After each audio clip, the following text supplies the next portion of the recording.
Let's talk about the next exciting Ethereum feature, the merge. This refers to Ethereum's impending switch from proof of work to proof of stake. It's one of the most widely anticipated protocol changes for both Ethereum as well as the broader crypto space. For much of our industry's existence, proof of work and its negative perceptions around energy consumption have dominated popular media. Ethereum will be the largest protocol ever to hot swap its consensus mechanism, and in turn, hopefully, change the narrative.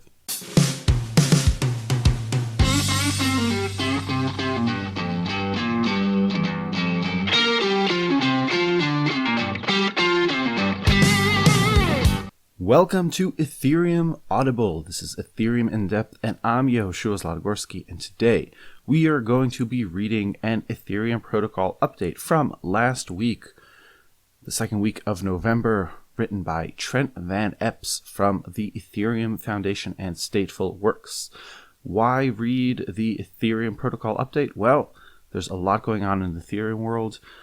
Lots of things happening over the next 3, 6, 9 months, whether it's the merge, shards, maybe, as we'll see, and all kinds of different cool things going on, things that have been postponed for a long time but are finally coming live. And that's why we are going to be diving into this.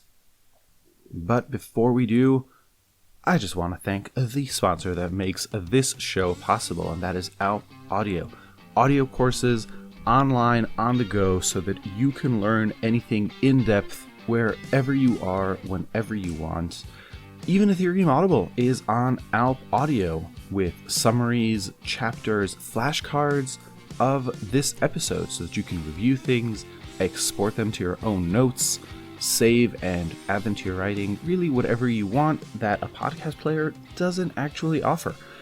Head on over to get.alpeaudio.com, and that's Alpe with an E, A-L-P-E, audio.com.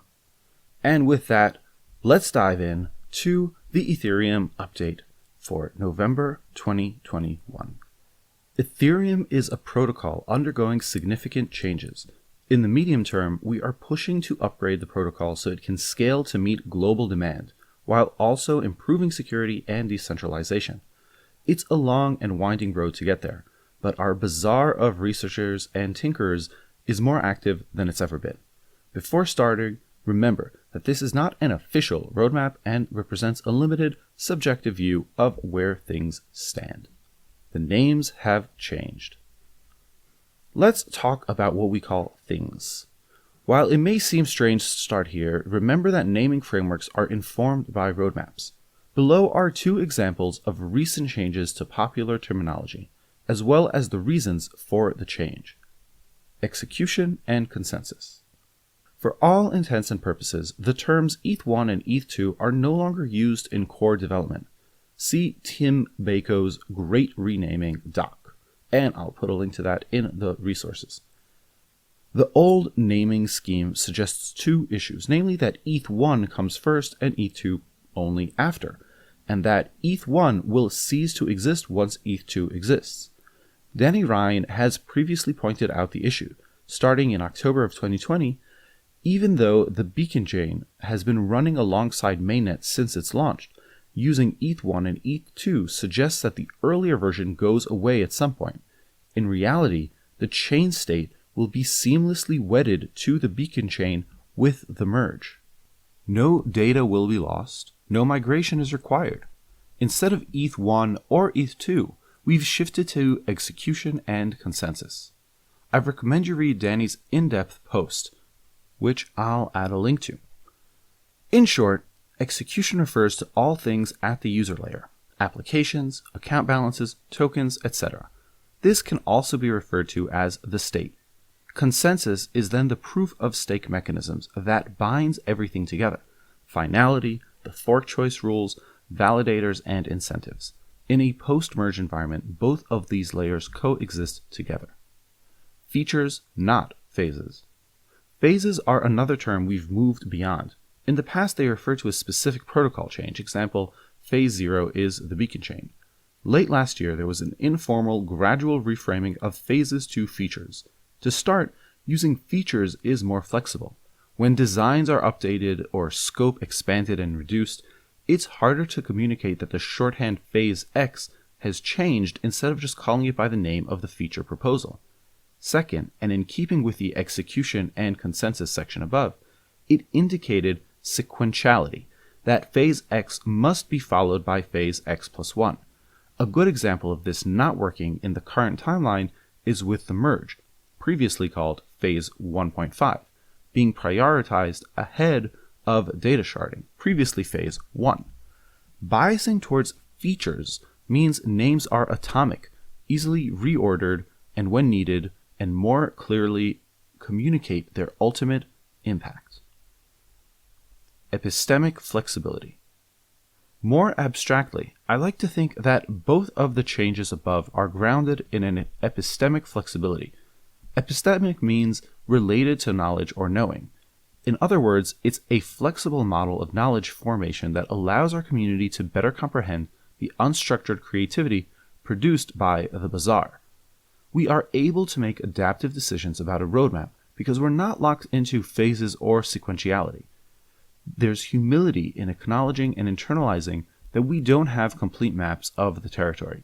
This is an important part of Ethereum philosophy, and I'm glad to see it put down stronger roots. It may take a while for the broader community to adjust to new naming norms, but we'll get there. Thanks in advance for helping us with this important effort. The merge. Timeline 5 to 8 months. Now that we've addressed naming, let's talk about the next exciting Ethereum feature, the merge. This refers to Ethereum's impending switch from proof of work to proof of stake. It's one of the most widely anticipated protocol changes for both Ethereum as well as the broader crypto space. For much of our industry's existence, proof of work and its negative perceptions around energy consumption have dominated popular media. Ethereum will be the largest protocol ever to hot swap its consensus mechanism, and in turn, hopefully change the narrative. Benefits to the protocol.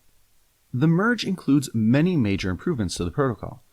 As soon as the upgrade goes live, the chain becomes more secure, blocks become finalized after a certain point, introducing slashing disincentives for chain reorgs by validators, i.e., validators reorganizing blocks or their internal transactions. Second, proof of stake removes the immense energy consumption and hardware waste associated with proof of work.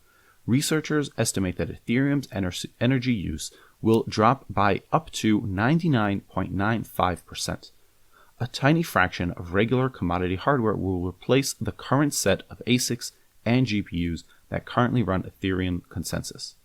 These two effects will lead to a more energy efficient, diverse, geographically distributed, and anti-fragile set of consensus participants. Third, Ethereum proof of stake sets the stage for sharding, a similarly significant protocol change that will separate the chain into many concurrent threads. Sharding supercharges L2 scaling efforts by increasing the block space available for data availability and settlement. Fourth, ETH priority fees that currently goes to miners will instead go to a validator-controlled address on the execution layer. This means that ETH is immediately liquid, given that full withdrawals of staked ETH will only go live in the Shanghai upgrade later next year. This is a significant improvement for validators with locked-up capital. Finally, the upgrade will reduce annual ETH issuance from the current net 3.5% to roughly net 0%. The path to the merge. And in the original post, there is a timeline graph, which is very hard to convey in audio, but I'll put that in a link in the episode and lesson notes. The path to the merge. The first major event laying the foundation for the merge was Rayonism, a month-long hackathon earlier this year. This effort simulated what the chain would look like after the merge happens, as well as how consensus/execution clients will talk to each other. More recently, we had the Amphora interop. This week-long event continued to build on the success of Rayonism, but adding the crucial moment of transition from proof of work to proof of stake. 10 client teams contributed, and by the end of the week, a DevNet modeling the transition had been successfully run. If you'd like to learn more about both events, check out Tim Baco's post, Amphora, a major merge milestone. The learnings from that event have been incorporated into the latest release of the merge specs called Kintsugi. Concurrently, there is a long-lived devnet called Pythos. This will restart a number of times throughout Q4 21 and Q1 22 to retest the moment of transition from proof of work to proof of stake with the updated spec. Once this transition is reasonably stable, existing testnets like Goreli can be upgraded to match the spec. Interested community members can follow along with the Merge mainnet readiness checklist, a comprehensive overview of the remaining tasks. Shanghai upgrade. Timeline 10 to 12 months. One of the interesting things about Ethereum post-merge is that though the chain ends up merged, the clients remain independent. This includes how they are architected, as well as the teams that work on them. For validators, this means an abundance of choice. Each execution client can be combined with each consensus client, and vice versa. In every permutation for fun, I put together a list of possible names for these combo clients here, and there will be a link to that. Independent execution and consensus layers also allow for uncoupled upgrade processes when needed. This nicely slots into the Ethereum philosophy of separation of concerns. In other words, several smaller changes are usually more manageable than one monolithic one. However, the Shanghai upgrade will couple changes to both layers in order to make validator withdrawals possible. This allows validators to exit their ETH from the consensus to the execution layer, binding them together even more closely. Once the ETH is exited from the beacon chain, then it can be used just how people use it today, as a store of value to pay for NFTs or pay for transaction fees. There are many other proposals being considered for the execution layer, but nothing has been formally accepted into Shanghai. We won't know the acceptable scope until we get much closer to the merge actually going live. Ethereum research. Timeline is ongoing. While the above is specified, or being specified, implemented and tested, there are other parallel efforts pushing Ethereum forward. Data sharding. After the switch to proof of stake, sharding is probably the most significant upcoming change to Ethereum. Note that current proposals are focused on data sharding and not execution. This feature gives L2s much more block space to store data, but it wouldn't support native user transaction execution like we're familiar with on mainnet. Rollups today currently use Ethereum for this type of settlement operation. Foundational research for this type of sharding is less complex, meaning it can get to mainnet and supercharge L2s even faster. Prioritizing data availability is in line with where scalability research and applications have already been moving over the past 18 months. A good crystallization of this possible future is spelled out in Vitalik's October 2020 post, a rollup-centric Ethereum roadmap. This is a nice example of epistemic flexibility in the wild. At some point in the future, the community may decide to add sharded execution. This remains an open research question. State expiry and weak statelessness. This area of research will reform how the protocol handles state. State refers to all user records, including contracts, tokens, NFTs, and addresses. In Ethereum today, users incur a one-time cost per transaction to remain in the state indefinitely. Long-term, this is not sustainable. Several proposals with different trade-offs have been explored over the years, including things like state rent and regenesis. One leading proposal is called weak statelessness.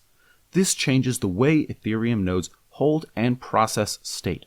Specifically, only block proposers would be required to store state, while all other nodes can verify blocks statelessly. Here's how it would affect different user profiles.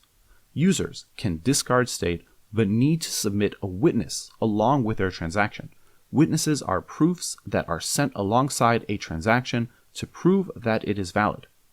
Non-validator nodes can discard state.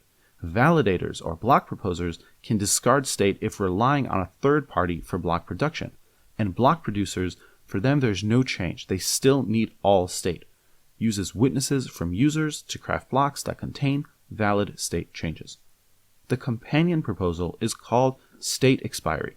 Here, state can become inactive or expire from the active state, if not accessed within a set period. This could be ETH in cold storage or abandoned ERC20s a community migrated away from. If a user wants to reactivate their state, any sent transaction needs to be accompanied by a witness. One benefit of limiting the active state size is that nodes should be more manageable to sync and maintain. Both of these concepts are being actively researched, benchmarked, and implemented with proof of concepts. And you can dive deeper into current progress in the links that will show up at the end of this read-through. And there's so much more. There's so much more that I could write about, like EVM improvements and ways to harden consensus mechanisms, but we'll save them for another post. If you're interested in working on these important problems, DM me, not me, Yoshua, but Trent Van Epps, or you can join the Ethereum R&D Discord. Okay, fantastic update on the state of Ethereum here in November of 2021. I wanted to get to reading this because the roadmap for Ethereum is incredibly exciting. And there's one large caveat there that, well, they have to execute on this roadmap. I will say it's definitely worth joining the Ethereum R&D Discord. It's a really interesting place just to be on fly on the wall, watch the devs chat, how they talk to each other, what they're talking about on a daily basis. Highly recommend that. I'll put a link to that in the episode links. But about the roadmap, there's so many things going on, whether it's the merge, which is probably going to happen soonest, Q1 2022, that's what's on the table.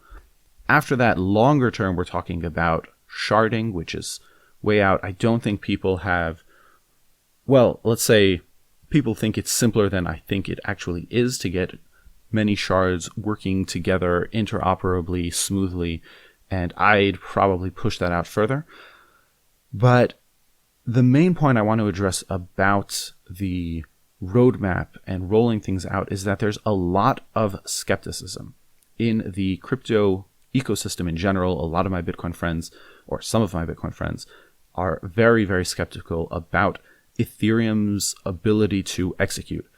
And in some ways, they are right. Ethereum has a history of bad execution or slow execution, simply because, well, it's been around for a long time. Since day one, proof of stake has been promised, shards have been talked about, and all of these things. And here we are in 2021, 6 years after launch, 7 years after first kind of engaging with the crypto world ecosystem about those topics, and things have still not happened. But the main caveat here is that I think the Ethereum Foundation has really gone through a major change over the past 3 years in terms of becoming highly more professionalized and working really like a product-focused company. And that has to do with a lot of the people that have come on board. And this has been a topic that when you listen to enough Ethereum podcasts or read enough Ethereum material and are a fly on the wall in the Discord, it's something that actually becomes more apparent that the team has changed. Kind of the old guard, a lot of them has migrated out or moved on to different things, and a new guard has emerged to kind of lead things in a more project-oriented way and get things done. And EIP 1559 happened, and the merge looks like it's going to be happening, but I think the second the merge happens in Q2 or Q1 of 2022, that will really put a lot of arguments to rest and really give Ethereum this massive tailwind. And in terms of ETH, the token, well, I think a lot of people are not appreciating what supply reduction is about to happen to the ETH out there in the world. And we're talking about going from, 2 to 2.5%, 3.5% inflation to kind of net break even. And together with EIP 1559, it's going to be net flat, and the issuance is just going to drop. And that's going to be really interesting to see what that does to the ETH token in terms of price and just the ecosystem in general. And I still think that even though we're at all-time highs, as I record this today, that this is not priced in, this supply shock. But what's important is executing on this amazing roadmap. Let's get that done. Very excited for this. If you've got any feedback on the articles that we're reading, or if you'd like me to go more basic, or really anything at all, topics that you want me to cover, shoot me a DM on Twitter, probably best. I'm at YahoshiZL, or just comment at me, hashtag Ethereum Audible, or just shoot something over and say, hey, really enjoying the pod, but was hoping to get a little bit more takes on this or that. Really curious to hear your thoughts. Thanks so much for listening. We will see you next time.